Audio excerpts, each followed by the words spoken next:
நல்ல காரசாரமான கோவக்காய் ரோஸ்ட் ஏர் ஃப்ரையரில் பண்ணலாமா? ஃபஸ்ட்டு இதுக்கு கோவக்காய் 300 கிராமுக்கு எடுத்துட்டு இது மாதிரி கட் பண்ணி ரெடி பண்ணி வச்சுருவோம்.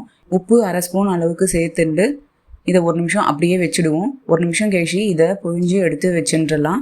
இது மாதிரி செய்கிறதுனால ஏர் ஃப்ரையரில் ஈஸியாக ரோஸ்ட் ஆகும். அதுக்கு தான் இது ஒரு கிண்ணத்தில் சேர்த்துட்டு மஞ்சள் பொடி 1/4 ஸ்பூன், 1/2 ஸ்பூன் மிளகாய் பொடி, 1/2 ஸ்பூன் அரிசி மாவு, 1 ஸ்பூனுக்கு கடலை மாவு சேர்த்து எல்லாத்தையும் நல்லா கலந்து விட்டுண்டு இதை ஒரு பிளேட்டில் ஸ்ப்ரெட் பண்ணி வச்சுட்டு ஏர் ஃப்ரையரில் வச்சுருவோம். 160 டிகிரிஸ்க்கு 12 மினிட்ஸ் வச்சுக்கலாம். 8 நிமிஷம் கழிச்சு ஒரு தடவை கலந்து விட்டுருவோம். மறுபடியும் ஸ்டார்ட் பண்ணி விடுவோம்.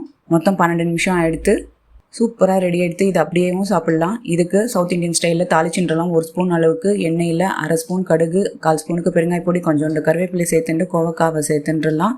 இதுக்கு இன்னும் நல்லா டேஸ்ட் கொடுக்கறதுக்கு 1 டேபிள் ஸ்பூன் அளவுக்கு கறி பொடி, அதாவது நம்ம கத்திரிக்காய்க்கெல்லாம் சேர்ப்போம் இல்லையா, அந்த கறி பொடியை யூஸ் பண்ணிக்கலாம். நல்லா கலந்து விட்டு அடுப்பை ஆஃப் பண்ணிடலாம். சூப்பரான கோவக்காய் ரோஸ்ட் ரெடி.